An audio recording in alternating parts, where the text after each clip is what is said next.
Today I'm hosting Saurabh Kumar Shahi. He's a journalist and editor of Foreign Affairs at the Red Mic channel, and we're very happy to have Saurabh with us.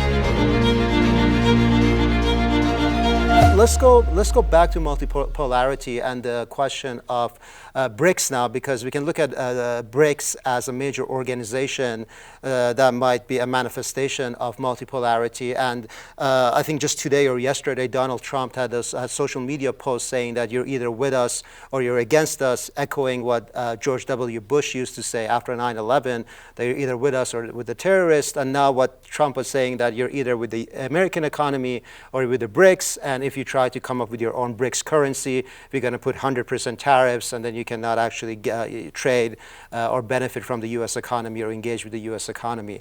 So tell us, inform our viewers on what BRICS is and how it is shaping the new global order. Yeah, I mean, BRICS, when it started several years ago, I think it was probably a very, very innocent creation. I mean, it was not created as something that could challenge G20 or G7 someday, or could challenge the US's grip on the international financial system.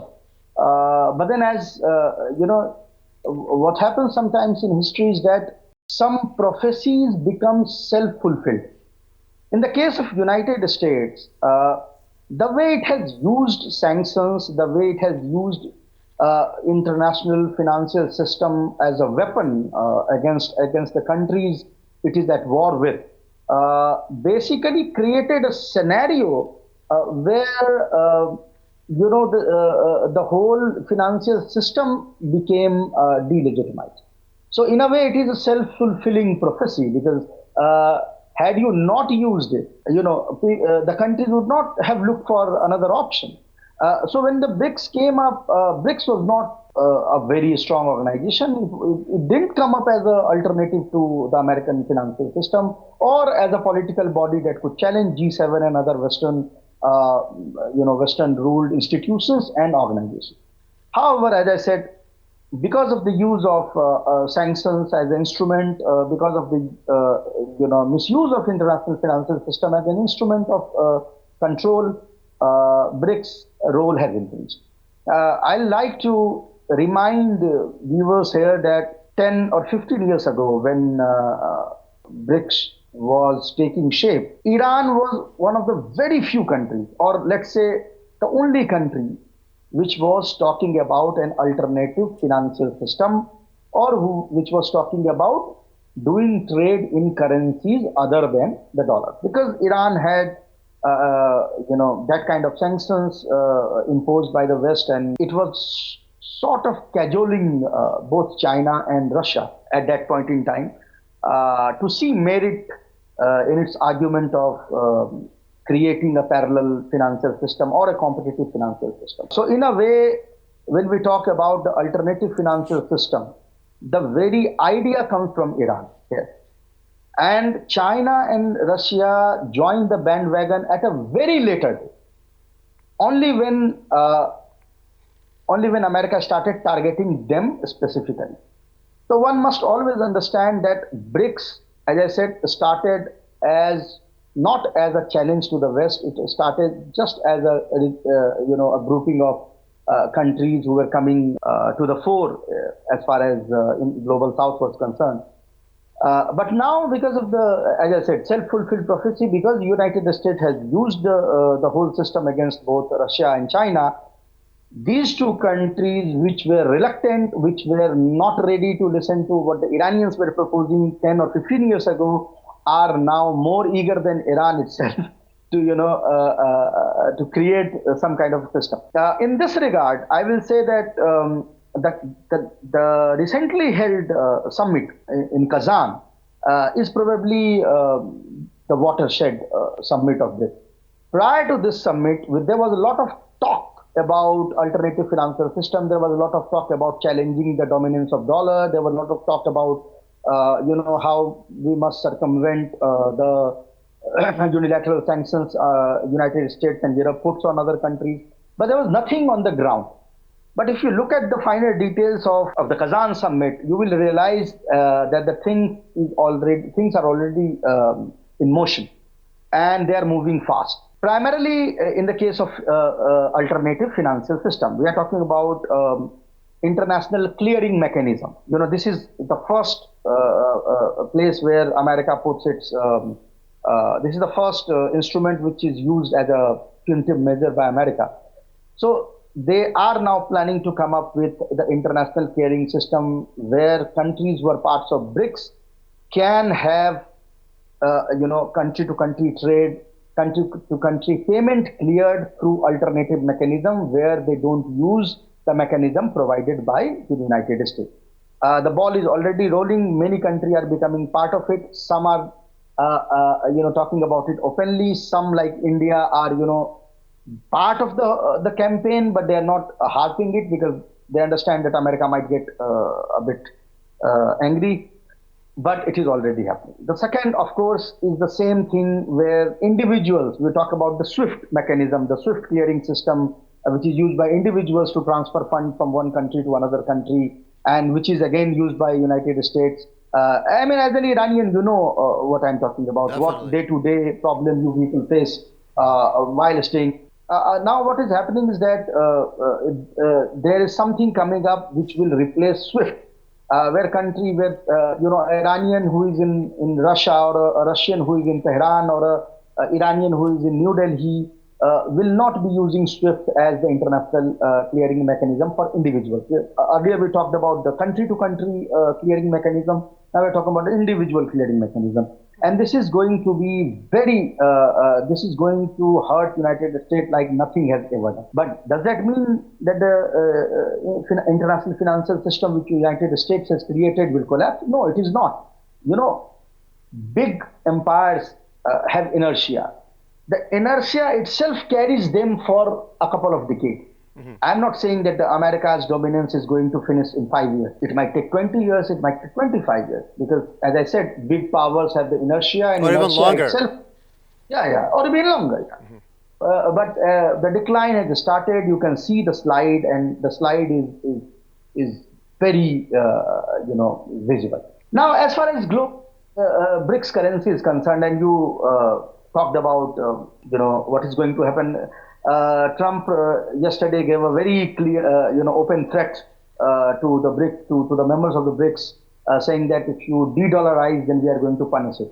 Now, I mean, he's not a brightest bulb in the room, but one can see that, again, what he's doing is going to be a self-fulfilling prophecy. You are telling people not de-dollarize, or otherwise you will sanction them. What do you think is going to happen? So probably, this is the second round of self-fulfilling prophecy which we are seeing, and all the countries. Look, BRICS currency is not around the corner. It's not around the corner. It might take maybe 10, 15 years. But currency in itself is not everything. You can hurt or you can circumvent the international financial system through other means. And I can see that BRICS is already ahead of curve when it comes to hurting, or when it comes to undermining the existing international financial system. I want to tell the viewers about how the sanctions actually work, because India is not sanctioned at the moment as far as I know, but if you live in Iran, there are these very comprehensive U.S. sanctions that target Iran to the point that it's just kind of like sadistic, because if you want to access, say, Zoom, which is used for educational purposes, Zoom blocks the services to Iranian IPs. And I think their excuse is that because they're complying with U.S. Treasury Department's rules and regulation. But the thing is, and they have a paid subscription model, but a lot of other social medias like Facebook and Twitter and many other of these, they have paid subscription or premium section, but they're open.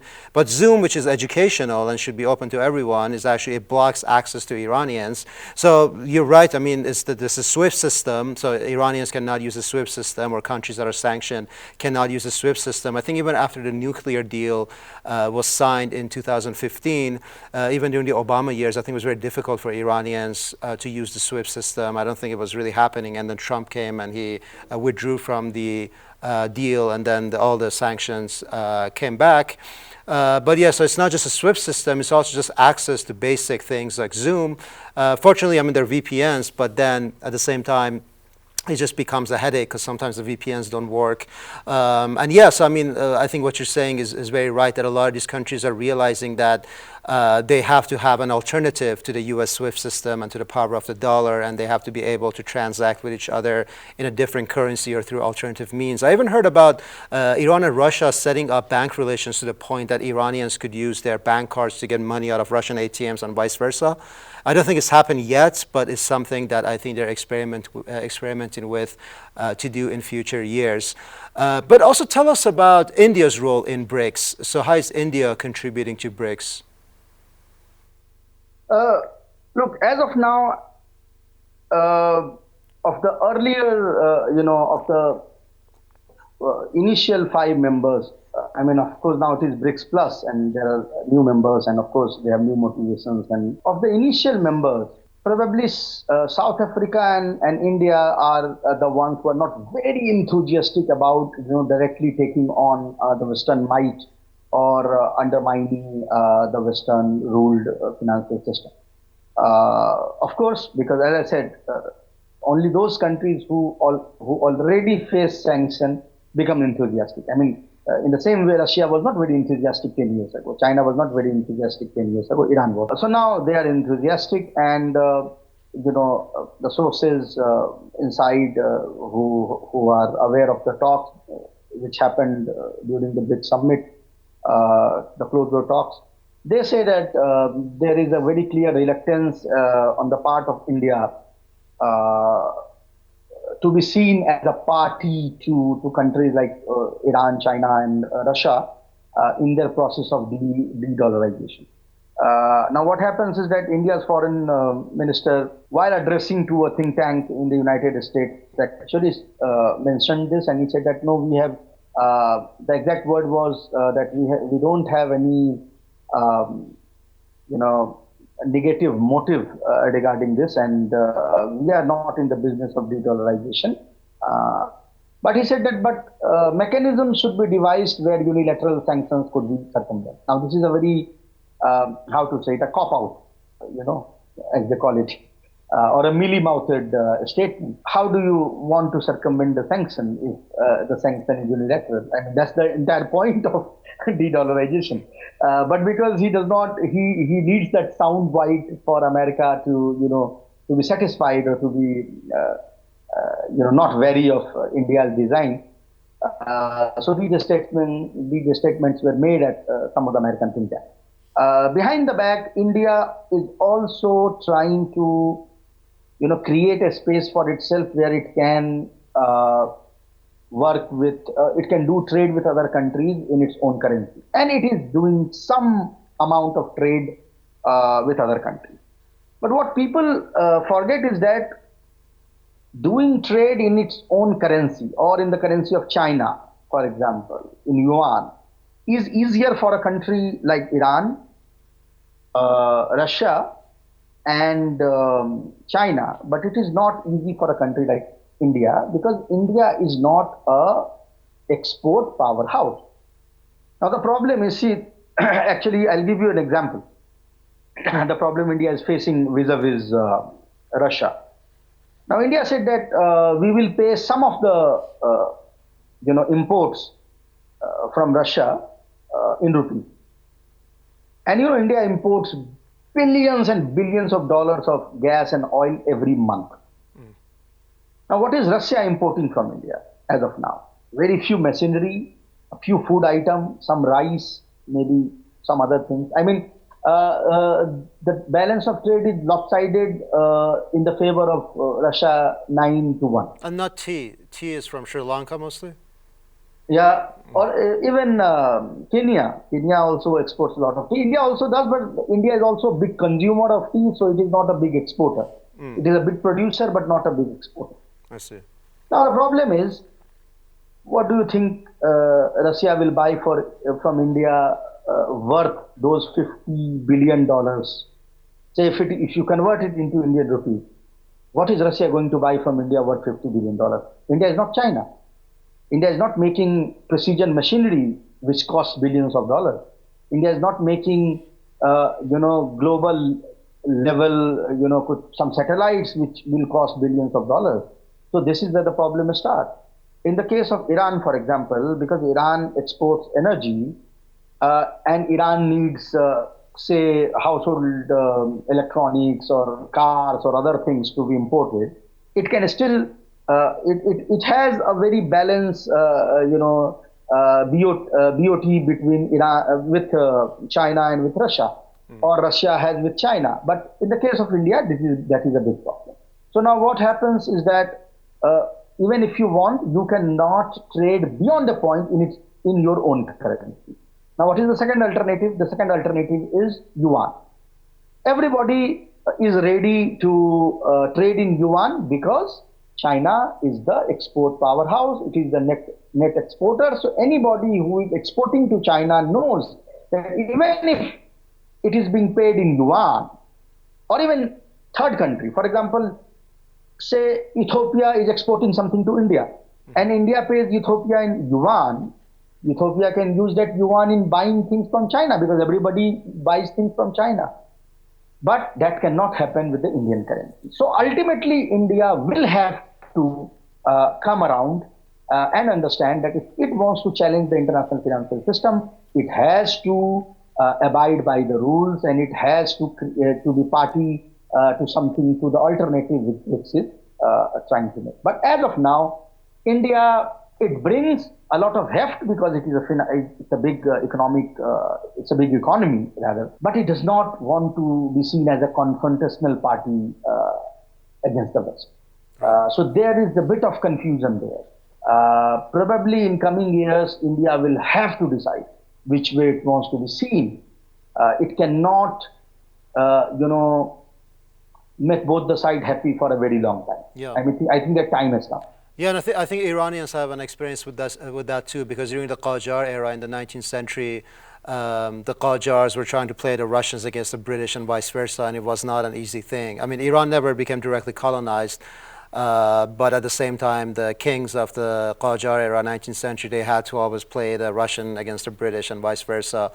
So I know what you're talking about there. But in terms of continuing the question about India, so my understanding is that during the Cold War and after the Second World War, Pakistan got closer to the U.S. and to the West as part of the Baghdad Pact or CENTO that continued until 1979. And when the Iran Revolution happened, the CENTO was dissolved, but Pakistan continued its amicable but at some times ambiguous relationship with the U.S.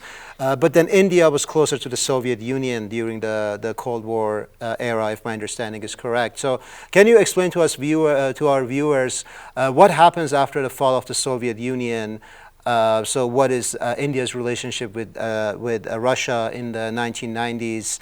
And what is its relationship with Russia and U.S. right now? And going back to your point about playing, or you have to kind of choose or play two powers against each other, how do you think India will handle the situation of Russia versus the U.S., especially because they are in what is essentially a hot conflict right now? After the fall of Soviet Union, for the initial few years, things moved slowly.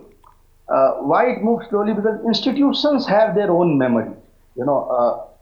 Just because the Soviet Union has collapsed does not mean that institutions in India will overnight be eager with open arms to receive the American refugees and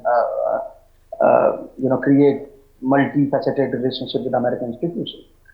However, there was never, it was not a dichotomy because more than India, Russia itself, which was eager to be in the good books of the United States.